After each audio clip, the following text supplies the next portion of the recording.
This is Dave Wolber from dragandropcode.com. So what I want to do is show you how to take a chat app and add two sample questions to it. And sample questions are so if the user doesn't know how to kind of explore, right? And they can click on one of these questions and it'll ask that question automatically. And then of course the user can then follow up and ask their own questions. Okay, so we're going to add that to the Ella Baker app. And kind of for your app to do that, you're going to need a prompt that looks something like this one. And notice it says, please generate two sample questions, return them as delimited text. That means text separated with something. And in this case, a percent sign will be our delimiter.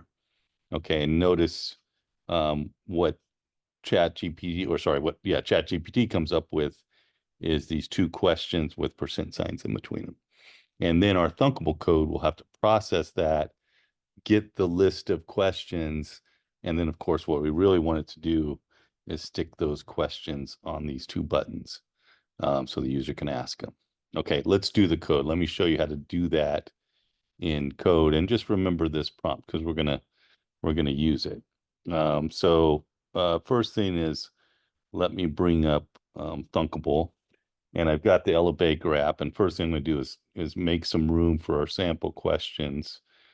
So I'm going to make that picture smaller, and then I'm going to grab two buttons, and that's where our questions are going to go. We won't worry too much about how it looks, but I'm going to name this first button sample Q button 1. Okay, because that's where the first question is going to go, and this one's going to be sample Q button Q for question, of course, and button 2. We just need to have these guys named and get the default text off of them. All right, so I've got two buttons, and what I want my blocks to do is fill them up with sample questions that OpenAI gives us. Okay, so let's go to the blocks. Okay, I know how to ask a question of Ella already, but now what I want to do is when the screen opens, okay, I'm going to want to generate those questions and stick them on the buttons. Okay, so what I'm going to use a function, and this just allows me to put all the code for something in some place. And I'm going to call this thing generate sample Qs. Okay, and so all the blocks I put in here are there's like a worker bee to actually do that work. Okay, and then so when the screen opens, so right when the app starts, that's when I want to generate those things. And once I create this function, I can then call it. So right when the app starts, I'm going to generate my samples. Of course, right now, generate samples doesn't do anything, but we're going to code that now. Okay, and what I want to do to generate these questions is I do need to go to OpenAI. So I'm going to grab and do Command C, Command V, and just copy paste this thing.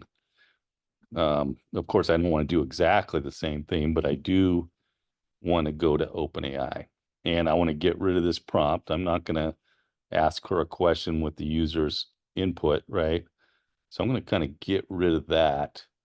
And really what I want is I want to use, something like this question right here. Okay, so I'm just going to grab that thing and stick it in there. Okay, and what I'll do is I'm just going to add a red text block. And then I'm going to paste in what I just grabbed. And that is that big prompt that says, give me percent signs between the two answers. Okay, so I've got my prompt in. I'm going to get a response back. And I know that response is going to look something like, this, right? It's going to be a long piece of text with percent signs in between the two questions. So I've got to do a little work to deal with it.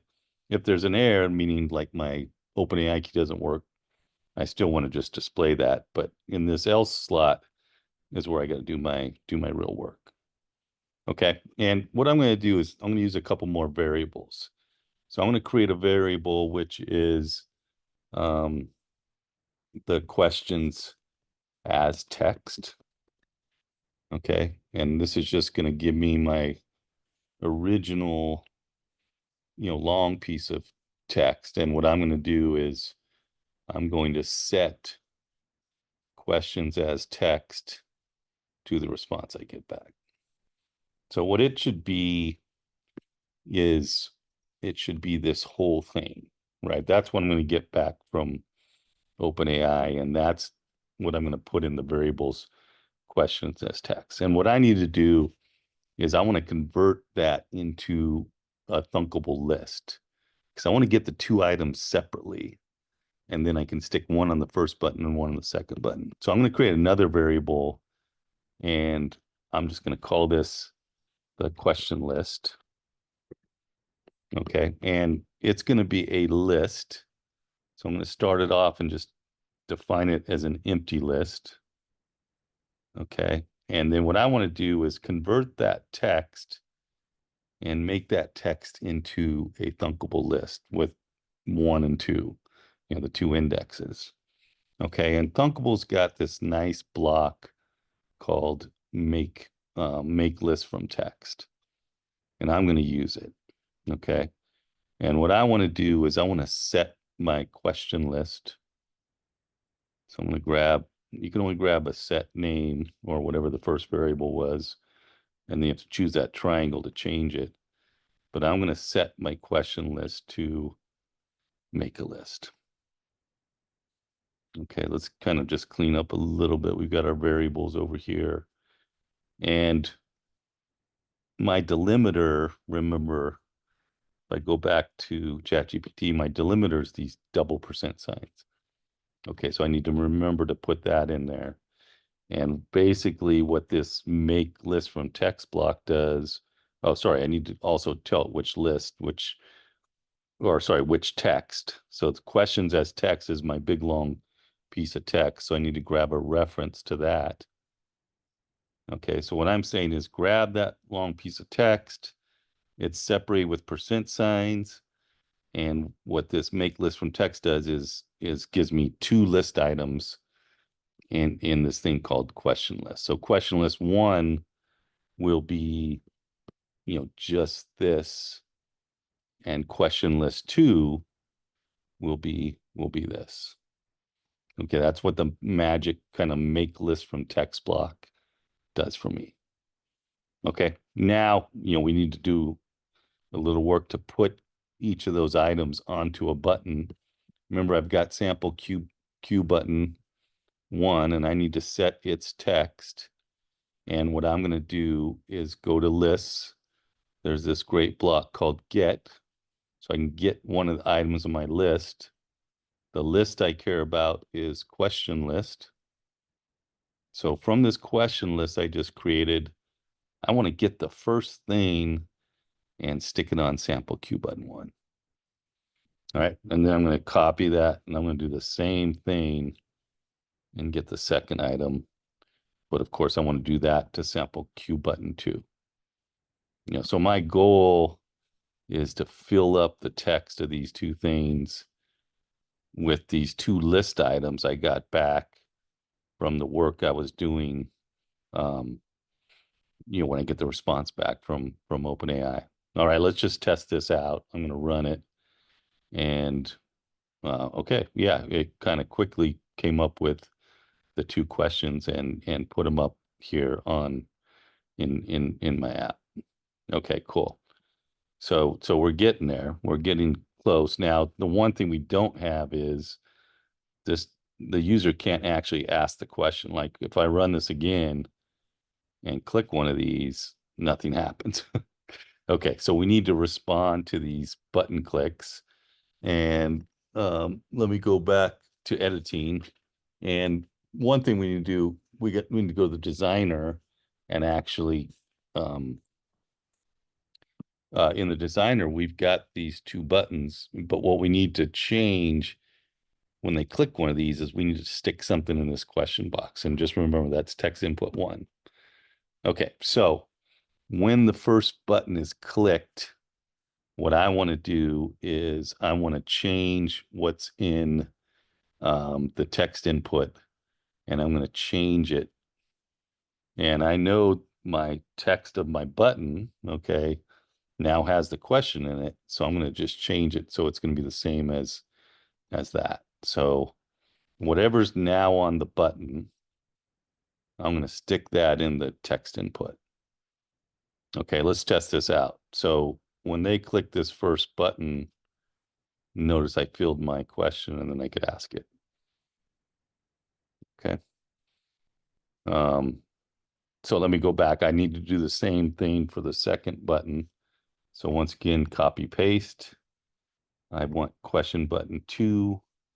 And of course, it's going to take the second, that question button 2's text and stick that in text input. The other thing I can do is, instead of making the user typing ask again, I can just have it kind of ask automatically as soon as they click these buttons.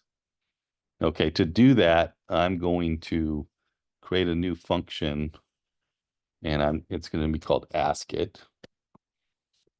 And now there's 2 places where I want to ask. I want to ask, both when the user clicks ask or if they click one of these buttons. Okay, so there's actually 3 times when I'm going to need to ask the question, right? So anyway, I'm going to move all this stuff into ask it. Okay. And so now I've got this function called ask it. And of course, right when they click the ask button, I want to ask it. But now that I've got this function, I can also call it when they click those sample buttons. So I'm going to go to functions and call ask it both times. And really, all I'm facilitating is, now the user doesn't have to, click the ask button after they've chosen one of the prompts. Okay, so whether they click ask button or one of the sample question buttons, I'm going to call ask it, which is going to ask the question. All right, let's try it out. Let me run this app. It does come up with 2 questions. If I click one of them, it put the question into the question box and then it answered my question for me, and I didn't have to ask. And just to make sure, let's ask a question. Who was MLK? If I click this ask button now, I think Ella's going to answer that. Okay, so just in we've done a lot of stuff here, but in summary, kind of what we did was we created this function to generate sample questions, and of course we had to be careful there and use a prompt which was very specific to OpenAI, how to put these percent signs in between it. Okay, then once we got a response back from that very specific prompt, we then said, okay, let's take that text and turn it into a thunkable list, which we called question list. And that gave us, think of a list as 2 boxes, right? Two things. And then we grabbed the first thing, grabbed the second thing, and stuck them on our buttons. So another word for that is splitting. We split this long piece of text at the delimiter, and it gave us a list, and then we could grab each item in the list. And in this case, we just wanted to stick them on our buttons. Anyway, thank you very much, and good luck in building your apps.